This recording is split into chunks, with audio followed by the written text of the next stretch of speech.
Bonjour à tous. Je souhaite vous inviter à la 5e université d'été du diocèse de Valence qui aura lieu les 25, 26 et 27 août prochains.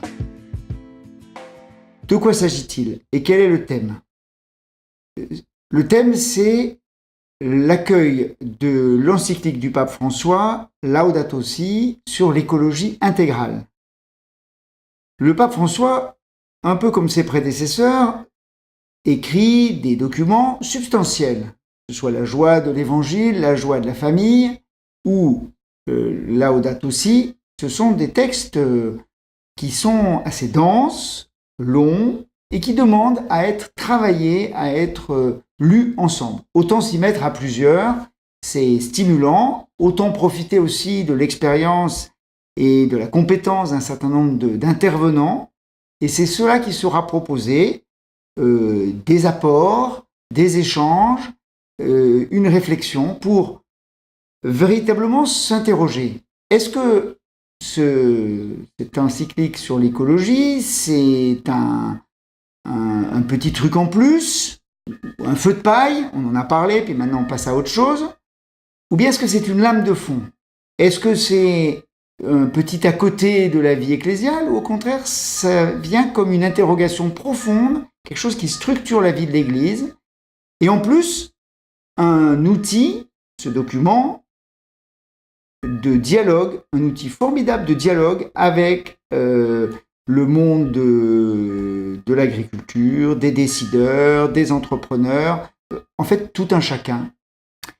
Alors, c'est cela qui sera proposé sur 3 jours pour que nous entrions dans peut-être cette double attitude qui me semble être au cœur du document du Saint-Père, Laudato Si.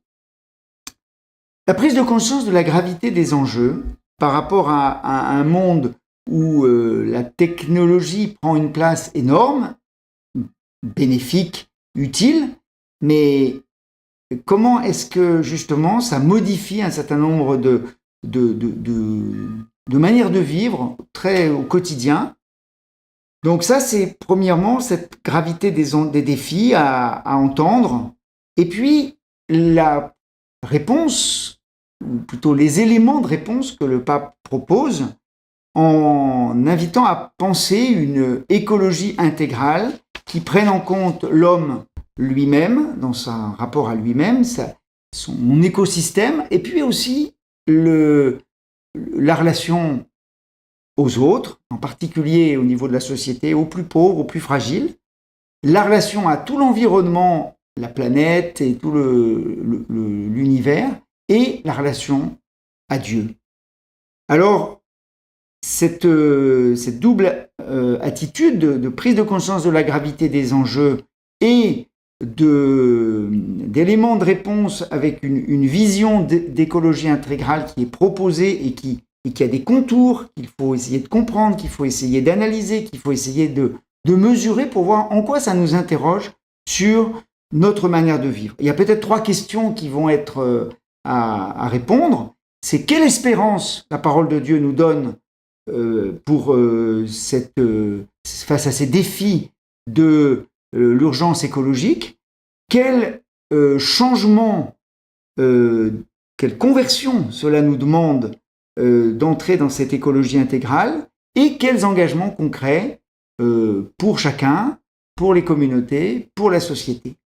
Voilà, je crois que le mot-clé qui structurera cette université d'été, parce qu'il est un point clé du document du pape, c'est la conversion. Appel à la conversion, et nécessairement qui prend du temps, qui demande de l'énergie, et pour lequel on ne peut pas y aller seul. Et ça nous concerne tous. Voilà, sachant qu'on est guidé par Saint François d'Assise, et sur un horizon de gratitude et de gratuité. Je crois que cette invitation que le diocèse nous fait au cœur d'un département qui vit très au quotidien ces réalités autour de l'agriculture biologique et puis toutes les questions qui se posent, est vraiment d'actualité, et que vous pouvez y venir nombreux et ne pas hésiter à inviter vos amis. Merci.